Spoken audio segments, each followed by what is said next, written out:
Я торопился однажды в магазин, но по дороге девушка красивая встретилась мне, и я как псих увязался за ней, о делах забыв. И последовал я по пятам за ней, и оказался в таком здании, где немало лиц знакомых было. В телеке я их всех вроде видел. Внутри царила суета и хаос, и кто-то на кого-то орал нахально. Огляделся по сторонам и увидел надпись «Лучший исполнитель». Вот блин, вовлип. Подумал я, когда в суть этого всего вник. Ведь обратно не пустит охрана, и в магазин, который держал путь, опоздает, да и тёлку ту потерял я из виду, и на поиски я в коридор отправился. Мига в первой комнате услышал ужасные визги, заглянул, там распевается Витас. По телеку недавно я видел его велосипедистка пьяная сбила, угрожала волыной, орала так сильно, бедный Витас, его очень жалко мне было. Ну а после ее адвокаты отмазали, сказали ему, что сам виноват он был. Да, все было именно так, это не шутки вам и не пустяк. Но черт, до закрытия магазина осталось до минут 45 от силы. Я быстро продолжил поиски девушки той, которую не мог я нигде найти. И вот так я здесь увидел изнутри весь шоу-биз. Мне покажет этот телевизор не все то золото, что блестит. И вот так я здесь увидел изнутри весь шоу-биз. Мне покажет этот телевизор не все то золото, что блестит. Не двигаясь дальше, увидел такое. Лоик Артем там бил Джоди Боя. Они выясняли, как на дуэли лучше косит кто под Эминема. Их секундантом алкаш какой-то был, водку из рюмки, затем столом он пил, и победителя дуэли жесткой посадил за стол, чтоб выпить вместе водку. Подсел с ним какой-то противный тип, его кто-то окликнул: Тимати. Такого не знал я раньше, и прохожих о нем стал я спрашивать.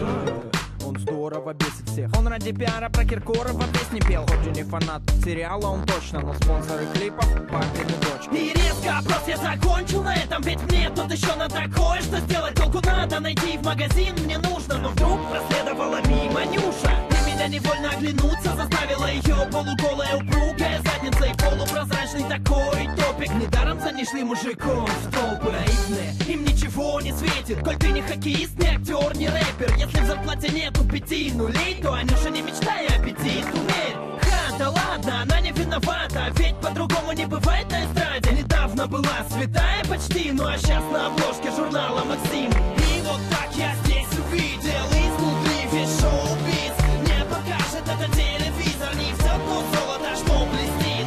И вот так я здесь увидел изнутри весь шоу-биз. Мне покажет этот телевизор не все то золото, что блестит. Я искал всеми силами тёлку ту, и открыл я все двери, а толку да. И надежду успеть в магазин потерял, ведь не думал, что искать буду долго так. На последней двери была табличка Black Star, и я ее сразу открыл немедля. Лиц одинаковых много увидел, там даже не понял я, кто из них Тимати. Каждый из них был в татуировках, с усами, бородой и очками на роже. Все друг на друга эти парни похожи. Наверное, Black Star это фабрика клонов. Больше не мог я туда оставаться, но как назло встретил Баску Васю. Просил его, правда ли ради баксов своим же друзьям он ломает пальцы. Конечно же вымысел все это, что вы. Да, я читал про Газголдер и Жору. Предать друзей готов ради денег. Такие, походу, на эстраде все, блин. Надо отсюда валить быстрее, может еще в магазин успею. Тёлку мечте хоть и не встретил, но тут немало увидел жести. Я перед уходом в туалет зашел, ту красавицу найти, потеряв надежду. Увиденное там меня повергло в шок, та, которую искал, там стояла девушка. Мужской писсуар, она мочилась, там что творится, блин, я не понял вовсе. Я думал, это девушка красивая, ну а это оказался